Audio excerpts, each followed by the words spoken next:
जय हिंद। स्वागत है आप सभी का आपके अपने चैनल लक्ष्य तक पर। तो चलिए, यूपी टेट की क्लास का समय हो चुका है और एक और बेहतरीन क्लास आपके सामने उपस्थित हो चुकी है।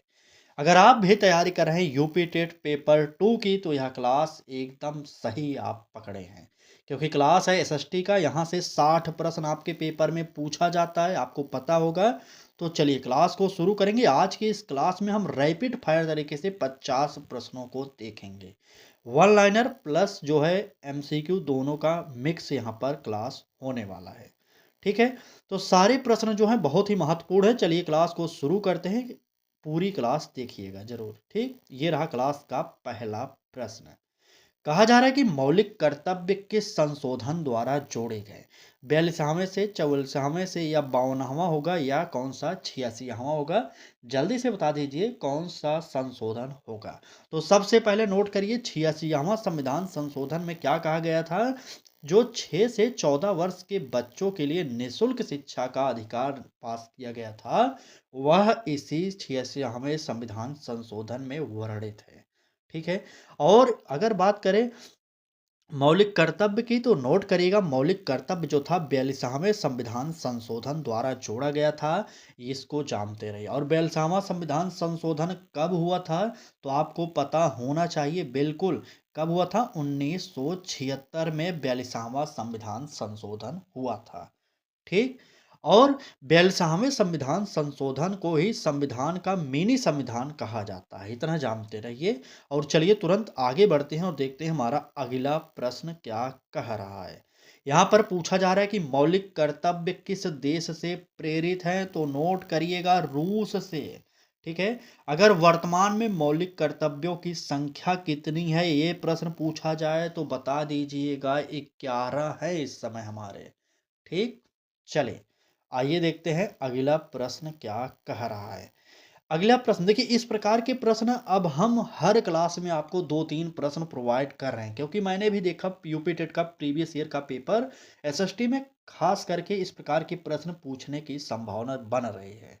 ठीक है, तो इस प्रकार से भी आप तैयार रहिएगा। पहला कथन यहाँ पर दिया है कि मानसून भारत की अर्थव्यवस्था को प्रभावित करता है। और आर वाला कथन कर रहा है भारत में कृषि वर्षा पर निर्भर है। और प्रश्न संख्या दूसरे का क्या उत्तर होगा, फटाक से बताइए जल्दी से। चलिए देखिए, यहाँ पर कथनों को अगर आपने ध्यान से पढ़ा होगा तो साफ पता चल जाएगा। पहला कथन क्या कह रहा था कि मानसून भारत की अर्थव्यवस्था को प्रभावित करते हैं, तो बिल्कुल प्रभावित करते हैं। ठीक है, और आर वाला कथन कह रहा है कि भारत में कृषि वर्षा पर निर्भर है, तो बिल्कुल निर्भर है। बिना वर्षा के कृषि अच्छी हो जाए ये तो संभव ही नहीं है।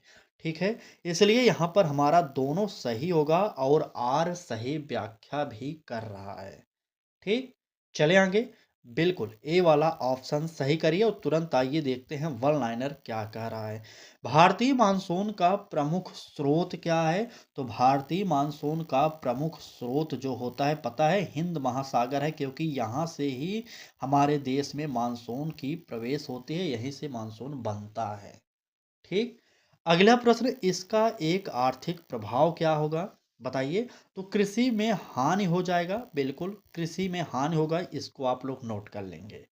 ठीक है, चलिए, अगर बारिश नहीं होगी तो कृषि पर हानि होगा ना, बिल्कुल। चलिए देखते हैं अगला प्रश्न क्या कह रहा है। तो कहा जा रहा है कि हरित क्रांति का मुख्य उद्देश्य क्या था? निर्यात बढ़ाना था, खाद्यान्न उत्पन्न करना था, या रोजगार बढ़ाना, या आयात घटाना? आपको पता होगा कि एक समय था हमारे भारत में लोग भर पेट खाना भी नहीं पाते थे।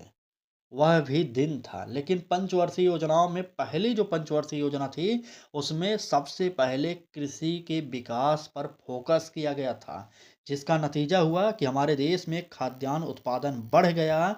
और खास करके कौन कौन से खाद्यान्न? तो गेहूं और चावल, ये दो चीज़ों की वृद्धि भारत में बहुत बड़े पैमाने पर हुई। और धीरे धीरे दो पंचवर्षीय आते आते कृषि ने पूरी अर्थव्यवस्था को संभाल लिया था। ठीक, चलें आगे। बिल्कुल, अगर क्लास अच्छी लग रही हो तो लाइक कर दीजिए, और चैनल पर पहली बार आए हो तो सब्सक्राइब करके बेल आइकन को जरूर ऑन करिएगा। ठीक, और आपसे पूछा जा रहा है कि यह दशक कब शुरू हुआ था? तो 1960 का दशक था वो, जब भारत में हरित क्रांति लाई गई थी। ठीक। इसका अगला प्रश्न कह रहा है कि इसका एक नकारात्मक प्रभाव बताइए। तो क्षेत्रीय असमानता जो थी यही इसका नकारात्मकता थी। ठीक है, क्षेत्रीय असमानता। ठीक, क्षेत्रीय असमानता हो जाएगा। इसको भी आप लोग नोट करेंगे और तुरंत आगे बढ़ेंगे, देखेंगे अगला प्रश्न क्या कह रहा है। तो यहाँ पर कह रहा है कि मुगल काल में सुबह का प्रमुख कौन होता था। सुबह का, सुबह का, देखिए भाई साहब थोड़ा सा यहाँ पर मात्रा बड़ी लगा है। ठीक है, बिल्कुल। तो ध्यान पड़ेगा, सुबह। ठीक, तो दीवान था, सूबेदार, फौजदार या काजी, बताइए। बिल्कुल, तो यहाँ पर सूबेदार हो जाएगा। आप थोड़ा-सा यहाँ पर मैचिंग कर सकते थे, यहाँ पर बी वाला ऑप्शन हमारा बिल्कुल सही हो जाएगा। आइए आगे बढ़ते हैं, सूबेदार का मुख्य कार्य क्या था? अगर आपसे ये पूछा जाए, तो सूबेदार का मुख्य कार्य था प्रशासन, ठीक है? प्रशासन का कार्य था इनका, जानते रहिए। अगला प्रश्न कह रहा है फौजदार किससे संबंधित था? तो फौजदार संबंधित था कानून व्यवस्था से। किससे संबंधित था? कानून व्यवस्था से फौजदार संबंधित था। ठीक, चलिए तुरंत बढ़ते हैं, अगला प्रश्न देखते हैं क्या कह रहा है। मानव विकास सूचकांक का निर्माण किसने किया? विश्व बैंक, आईएमएफ ने, या यूएनडीपी ने, या डब्ल्यूटीओ ने? चलिए बताइए, प्रश्न संख्या 5 का उत्तर क्या होगा, जल्दी से बताइए तो। बिल्कुल, बिल्कुल, बिल्कुल, सही है, एकदम सही। अगर आपका भी उत्तर आ रहा है सी, तो आप भी सही हैं और आपको इस प्रश्न के 1 नंबर पूरे मिल जाएँगे। वन लाइनर देखिए क्या कह रहा है, एचडीआई में कौन-सा घटक नहीं है? अगर इसकी बात किया जाए, जल्दी से बताइए, एचडीआई में कौन-सा घटक नहीं है? बिल्कुल, बिल्कुल। देखिए यहाँ पर रोज़गार नहीं भाई साहब, रोज़गार तो किसी भी इंडेक्स में नहीं आता, तो यहाँ पर कहाँ से आ जाएगा? ठीक है? भारत की एचडीआई श्रेणी क्या है? तो एचडीआई श्रेणी है भारत की मध्यम, ठीक? इतना जानते रहिए और आगे बढ़ते हैं, अगला प्रश्न देखते हैं क्या कह रहा है। इस बार यूपी टेट का जो पेपर होने वाला है, शिक्षा सेवा चयन आयोग कराने वाला है। यहाँ पर किस प्रकार से पेपर शिक्षा सेवा चयन आयोग बनाएगा, ये तो लास्ट में पता चलेगा जिस दिन पेपर होगा। ठीक है, हम जो क्लासेस प्रोवाइड करें कुछ पीएनपी के पैटर्न पर, कुछ शिक्षा सेवा चयन के जो पैटर्न हो सकता है उसके अनुमान के अकॉर्डिंग क्लासेस प्रोवाइड कर रहे हैं। ठीक है, लेकिन हाँ, हर क्लास जो हो रही, चाहे सीडीपी की, चाहे हिंदी की, चाहे ईबीएस की, एसएसटी की, जो भी क्लासेज हो रही हैं पूरे सिलेबस के अकॉर्डिंग कराई जा रही हैं। ठीक, चलिए अगला प्रश्न देखते हैं क्या कह रहा है। कहा जा रहा है कि राज्यसभा के सदस्यों का चुनाव कैसे होता है? प्रत्यक्ष होता है, अप्रत्यक्ष, या मनोनयन, या राष्ट्रपति द्वारा? अभी बिहार के मुख्यमंत्री नीतीश कुमार राज्यसभा जा रहे हैं ना, गए राज्यसभा, भाई साहब मुख्यमंत्री का पद छोड़कर राज्यसभा चले गए। ये कैसा खेला हो रहा है हमारे राजनीति में? ठीक है, चलिए बताइए राज्यसभा के सदस्यों का चुनाव कैसे होता है? बिल्कुल, अप्रत्यक्ष तरीके से होता है, ये कोई जानता नहीं कि, ठीक है, तो यहाँ पर बी वाला ऑप्शन बिल्कुल सही होगा। ठीक, राज्यसभा का अस्थाई स्वरूप क्या है? अगर आपसे ये प्रश्न पूछा जाए तो उत्तर बताइए तो। चलिए, राज्यसभा का अस्थाई स्वरूप क्या है? बिल्कुल, राज्यसभा का अस्थाई स्वरूप क्यों है? तो ये कभी भंग नहीं होता, इसलिए कहा जाता है इसे अस्थाई। ठीक है, भंग नहीं होता। ठीक, इसका कार्यकाल कितना होता है? इसका राज्यसभा का कार्यकाल नहीं होता, बल्कि राज्यसभा के सदस्यों का कार्यकाल होता है। ठीक है, सदस्यों का कार्यकाल होता है और राज्यसभा तो अस्थाई है, वह कभी भंग नहीं होती। सदस्यों का कार्यकाल कितना होता है? 6 वर्ष होता है। ठीक है, 6 वर्ष। चलिए तुरंत आगे बढ़ते हैं और देखते हैं अगला प्रश्न क्या कह रहा है। कहा जा रहा है कि मृदा अपरदन से भूमि की उर्वरता घटती है, और आर कह रहा है कि उपजाऊ परत हट जाती है। यहाँ पर कौन सा उत्तर सही होगा, जल्दी से उत्तर बताइए तो। चलिए, प्रश्न संख्या 7 का उत्तर क्या होगा? तो आप सब जानते हैं ए वाला कथन क्या कह रहा था कि मृदा अपरदन से भूमि की उर्वरता घटती है, तो ये कथन हमारा बिल्कुल सही है। उपजाऊ परत हट जाती है, बिल्कुल, जब मृदा अपरदन होता है धीरे धीरे करके पृथ्वी की जो ऊपरी परत होती है वह हट जाती है, वही ऊपरी परत ही उपजाऊ होती है। तो यहाँ पर दोनों सही हैं और आर सही व्याख्या भी कर रहा है। ठीक, तो यहाँ पर ए वाला ऑप्शन बिल्कुल सही हो जाएगा। चलिए अगला प्रश्न देखिए, कह रहा है कि पवन अपरदन क्या है? बताइए तो पवन अपरदन क्या है? पवन के द्वारा जो अपरदन होता है वही हम पवन अपरदन कहते हैं, ठीक है?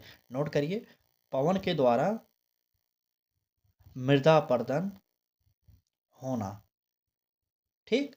नोट कर लिए? चलिए, इसे रोकने का एक उपाय क्या होगा? तो वृक्षारोपण कर सकते हैं, नहीं तो घास उगा सकते हैं ताकि मृदा अपरदन थोड़ा-सा कम हो जाए, ठीक है? वृक्षारोपण लिख लीजिए, नहीं तो घास रोपण कर सकते हैं, घासों को भी लगाया जा सकता है, ठीक है?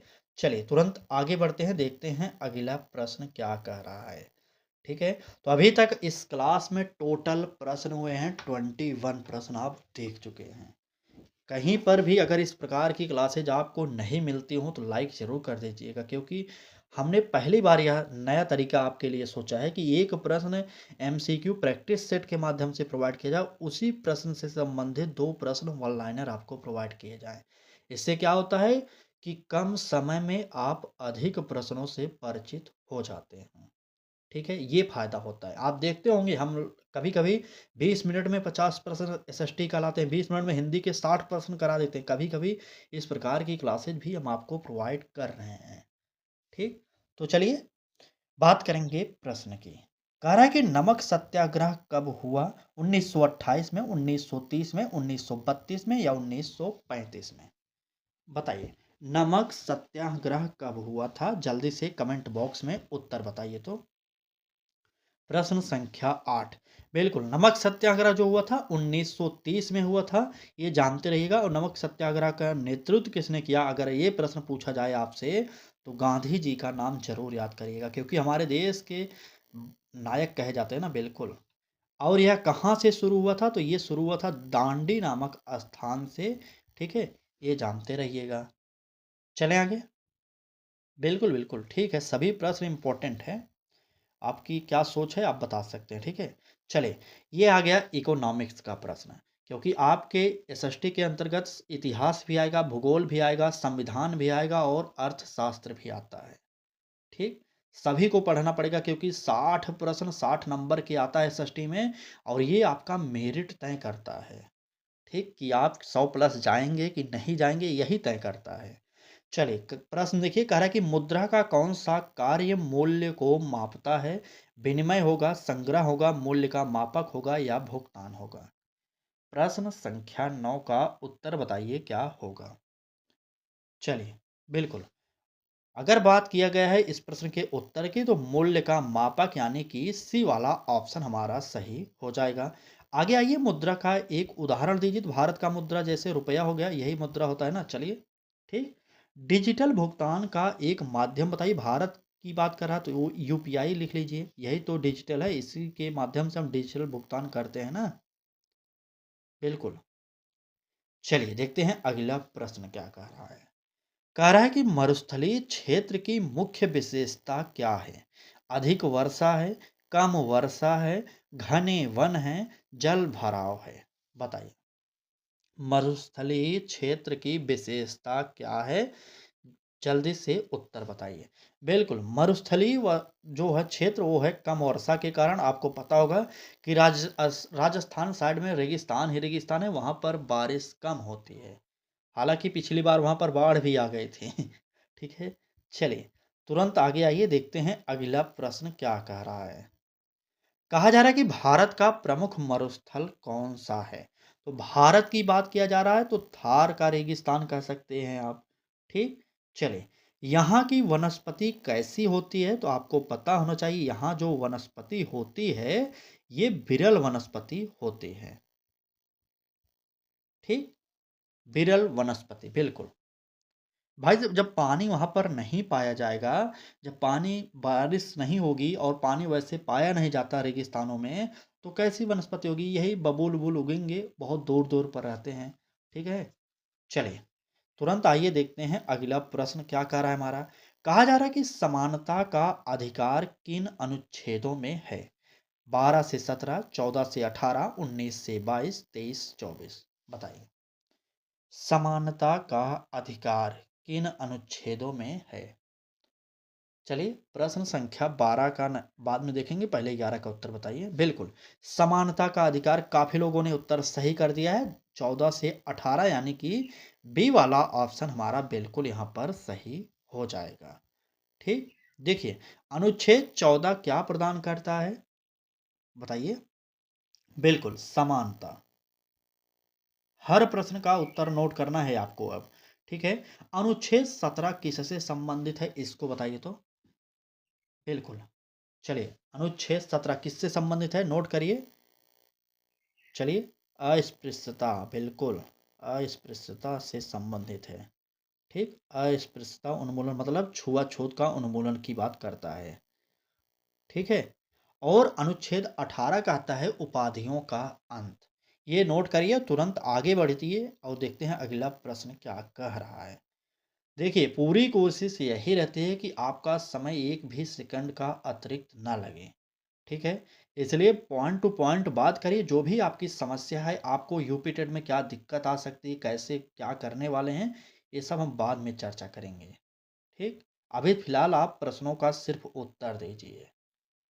चलिए, गुप्त काल को किस नाम से जाना जाता है? अंधकार युग, स्वर्ण युग, आधुनिक युग या मध्यकाल? बताइए, गुप्त काल को किस नाम से जाना जाता है? चलिए, प्रश्न संख्या 12 का उत्तर बताइए कौन सा सही होगा? बिल्कुल, 12 का उत्तर कुछ लोग बी बता रहे हैं, कुछ लोग भाई साहब बिल्कुल सही है। अगर गुप्त काल को आप भी स्वर्ण युग कह रहे हैं तो बिल्कुल सही है। तो यहाँ पर बी वाला ऑप्शन बिल्कुल सही हो जाएगा। ठीक है? इसका एक उदाहरण अगर आपको बताना पड़े तब आप क्या बताएँगे? उन्नति, क्योंकि यहाँ पर उन्नति अधिक हुई थी इसीलिए इसे स्वर्ण काल कहा जाता है। इस काल के प्रमुख वैज्ञानिकों में एक नाम बताना पड़े आप तो क्या बताएँगे? आर्यभट्ट बताइएगा। क्या बताएँगे? आर्यभट्ट। ठीक? ये महान गणितज्ञ थे, आपको पता होगा। चलिए, अगला प्रश्न देखिए। कहा जा रहा है कि सतत विकास का सिद्धांत क्या कहता है? वर्तमान विकास, भविष्य की चिंता नहीं, संतुलित विकास या केवल औद्योगिकीकरण? बताइए। जल्दी से बताइए कि सतत विकास का सिद्धांत क्या कहता है? चलिए, बिल्कुल। बिल्कुल, बिल्कुल। ए, बी, सी, डी उत्तर जो भी सही लग रहा है आप अपने हिसाब से बताते रहिए। प्रश्न संख्या 13 का जो उत्तर होगा वह होगा संतुलित विकास, सी वाला ऑप्शन सही होगा। हम आपको 5 सेकंड का समय दे रहे हैं तो आप जल्दी-जल्दी उत्तर बताते रहिएगा। ठीक है? बिल्कुल, अगर देखिए कह रहा है कि जो नवीकरणीय संसाधन है इस कौन-सा होता है तो सौर ऊर्जा होता है, ये आप लोग नोट करिएगा। सौर ऊर्जा को नवीकरणीय संसाधन कहा जाता है ना? बिल्कुल, इसका एक उदाहरण यही होगा और यही है जानते रहिएगा। जिससे कोई प्रदूषण नहीं होता वही, ठीक है? वही है पुनर्नवीकरणीय संसाधन। दोनों प्रश्नों का उत्तर एक ही है, ठीक है? जानते रहिएगा सौर ऊर्जा, यहाँ पर थोड़ा-सा टाइपिंग मिस्टेक है। चलिए, अगला प्रश्न देखिए क्या कह रहा है? कहा जा रहा है कि भारत एक संघीय राज्य है। ये वाला कथन कह रहा है कि भारत एक संघीय राज्य है। ये तो सही बात है। और आर वाला कह रहा है कि इसमें केंद्र और राज्य दोनों हैं। तो ज़ाहिर-सी बात है हमारे भारत में केंद्र और राज्य दोनों हैं, तो बिल्कुल यह भी सही है। तो इस प्रकार से हम कह सकते हैं कि दोनों सही हैं, आर सही व्याख्या भी कर रहा है। ठीक? समझ में आ रहा है कि नहीं? चलिए। ठीक, ठीक। आप किताबों से भी प्रैक्टिस सेट करिए और किताबों को अधिक से अधिक पढ़िए। अगर आपके पास जो भी बेस्ट बुक हैं, अगर उसमें समझ में नहीं आता तो आप कमेंट बॉक्स में ज़रूर बताइएगा। ठीक? और ये याद कर लीजिए फैक्ट आधारित प्रश्न यूपी टेट बहुत ज़्यादा पूछता है। एक बार प्रीवियस ईयर को ज़रूर देखिए, अगर आपके पास प्रीवियस ईयर की किताब हो क्वेश्चन बैंक की, तो देख लीजिए। ठीक? और नहीं है आपके पास तो तुरंत हमारे चैनल के प्लेलिस्ट पर जाइए, यूपी टेट क्लासेज के नाम से आपको मिल जाएगा। प्लेलिस्ट 2025 में हमने सारी क्लासेज को करा दिया था। ठीक है? दिसंबर में। बिल्कुल, और उसी में ये सब क्लासेज आपको मिलेंगी। चलें, संघी का क्या अर्थ होता है? अगर आपसे ये पूछा जाए तब आप क्या बताएँगे? संघी का अर्थ बताइए? संघी का अर्थ होता है शक्तियों का विभाजन। शक्तियों का विभाजन। ठीक? अगला प्रश्न, भारत में संघीय व्यवस्था का एक उदाहरण दें। तो हम कह सकते हैं केंद्र सरकार जो है हमारा, ये संघीय व्यवस्था ही है। ठीक है, केंद्र सरकार। ठीक, केंद्र सरकार को ही संघीय कहा जाता है ना, बिल्कुल। आइए नेक्स्ट प्रश्न पर चलेंगे, देखेंगे क्या कह रहा है हमारा अगला प्रश्न। कहा जा रहा है कि आर्थिक विकास का मुख्य लक्ष्य क्या है? उत्पादन है, आय है, जीवन स्तर सुधारना है या व्यापार है? बताइए, आर्थिक विकास का मुख्य लक्ष्य क्या है? प्रश्न संख्या 15 का उत्तर क्या होगा? बताइए तो। चलिए, बिल्कुल। अगर बात की जाए आर्थिक विकास का मुख्य लक्ष्य क्या है, तो ये है हमारा जीवन स्तर सुधारना, यानी कि सी वाला ऑप्शन बिल्कुल सही हो जाएगा।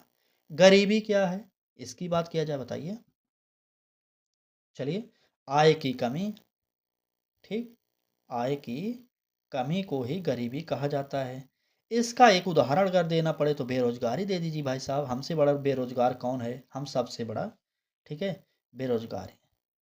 क्योंकि आपको पता होगा कि यूपी में 2019 के बाद कोई भी टीचर की वैकेंसी नहीं है, पूरे 8 साल के दिन हो गए हैं।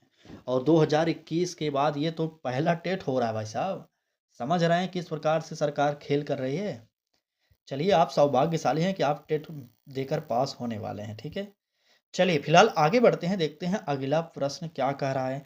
नदी के मध्य भाग में कौन सा कार्य प्रमुख होता है?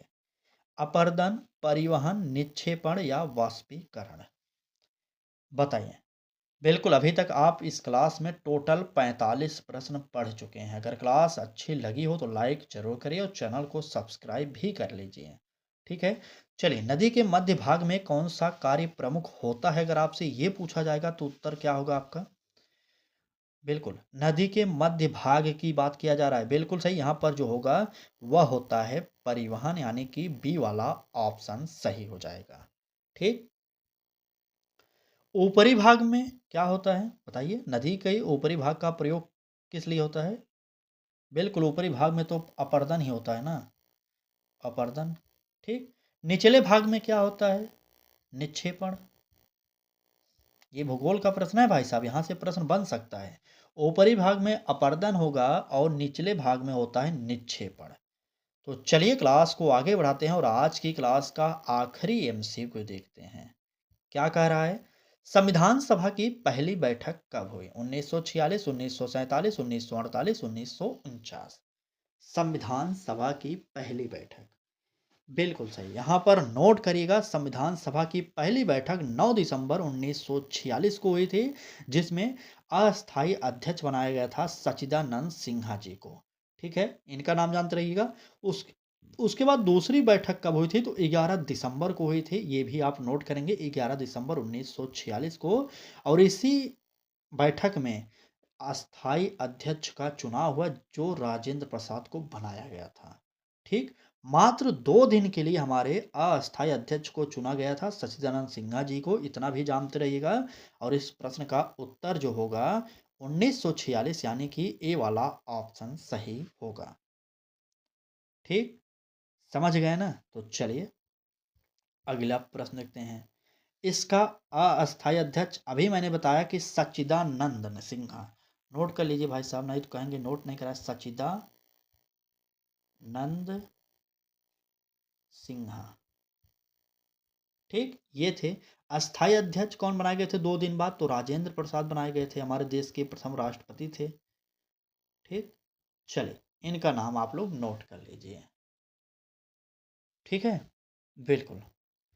तो ये रहा आज की क्लास। आज की इस क्लास में टोटल 51 प्रश्न आप लोगों ने देखा। कितने प्रश्न आपके सही हुए, इसको भी आप लोग कमेंट बॉक्स में ज़रूर बताइएगा। मान लीजिए अगर आपका प्रश्न कम सही हुआ तो कोई टेंशन मत लीजिए, बस 2-3 दिन हमारे साथ जुड़िए। हम आपको इतनी प्रैक्टिस करा रहे हैं ना कि पेपर में प्रश्न देखते ही आप उत्तर टिक करेंगे। ठीक, चलिए, अगर क्लास अच्छी लगी हो तो लाइक करिएगा, चैनल को भी सब्सक्राइब कर लीजिएगा, क्योंकि यहाँ सभी टीचिंग एग्जाम की तैयारी फ्री में कराई जाती है। ठीक, बिल्कुल। कोई भी आपकी समस्या हो पढ़ाई से संबंधित, कुछ और समस्या हो यूपी टेट से संबंधित, तो कमेंट बॉक्स में ज़रूर पूछ सकते हैं। अब हम क्लास समाप्त होने के बाद आपके जितने कमेंट होते हैं देखते हैं, उसके बाद रिप्लाई भी करते हैं। ठीक? चलिए, देखिए क्लास के दौरान हम कमेंट इसलिए नहीं पढ़ते हैं ताकि हमारा समय ज़्यादा ना लगे क्लास में। पूरा फ़ोकस रहता है कि कम समय में क्लास को प्रोवाइड किया जाए, डेली 50 प्रश्न कराए जाएँ, ठीक? इसीलिए थोड़ा-सा कमेंट नहीं देखते हैं। लेकिन हाँ, क्लास समाप्त होने के बाद जितने भी लोग कमेंट कमेंट करते हैं, उनकी पूरी हिस्ट्री हम चेक करते हैं, भाई साहब गलत कमेंट तो नहीं कर रहे हैं लोग, ठीक? चलिए आज की क्लास को यहीं पर समाप्त करते हैं।